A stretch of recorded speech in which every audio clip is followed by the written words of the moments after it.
સુરતના જાહેર રસ્તાઓ પર થતા દબાણોથી ટ્રાફિકની સમસ્યા ઉદ્ભવતી હોય છે, જેને લઈને સુરત ટ્રાફિક પોલીસ અને મનપાના અધિકારીઓએ સાથે મળી દક્ષેશ્વર નગરથી અલથાણ ખાડી સુધીના દબાણો દૂર કર્યા હતા, જેને લઈને ટ્રાફિકમાંથી વાહન ચાલકોને હવે મુક્તિ મળશે તેમ લાગી રહ્યું છે। સુરતના દક્ષેશ્વર નગરથી લઈને અલથાણ ખાડી સુધી ગેરકાયદેસરની દબાણ કરવામાં આવતા અને 2 વ્હીલર તથા 4 વ્હીલર રોડ પર પાર્ક કરી દેતા ટ્રાફિકની સમસ્યા ઉત્પન્ન થતી હોય છે, જેને ધ્યાનમાં રાખી સુરત ટ્રાફિક પોલીસ અને એસએમસીના અધિકારીઓ સાથે રાખી ગેરકાયદેસરની દબાણ કરનારો સામે લાલ લાંગ કરાઈ હતી, જેમાં એસએમસી દ્વારા દબાણ દૂર કરવામાં આવ્યું હતું અને ગેરકાયદે વાહનો રોડ પર પાર્ક કરી દેતા પોલીસ દ્વારા વાહન માલિકો પર કાર્યવાહી કરવામાં આવી હતી। માનનીય પોલીસ કમિશનર સાહેબ શ્રી સુરત શહેરના માર્ગદર્શન હેઠળ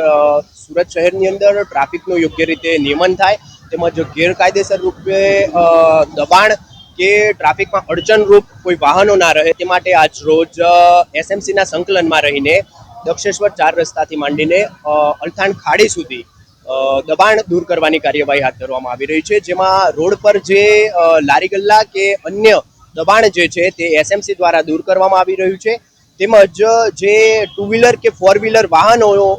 અયોગ્ય રીતે દબાણરૂપ પાર્ક થયેલા છે તે વાહનો ક્રેનના માધ્યમથી હટાવવાની કાર્યવાહી હાથ ધરવામાં આવી છે, તેમજ એમવી એક્ટ હેઠળ કાર્યવાહી હાથ ધરવામાં આવી રહી છે। સુરતના દક્ષેશ્વર નગરથી લઈ અલથાણ ખાડી સુધી ટ્રાફિક પોલીસ અને દબાણ ખાતે સાથે મળી કરેલી કામગીરી હવે શહેરના અન્ય વિસ્તારમાં પણ જોવા મળશે અને વાહન ચાલકોને ટ્રાફિકમાંથી મુક્તિ મળશે તેમ લાગી રહ્યું છે।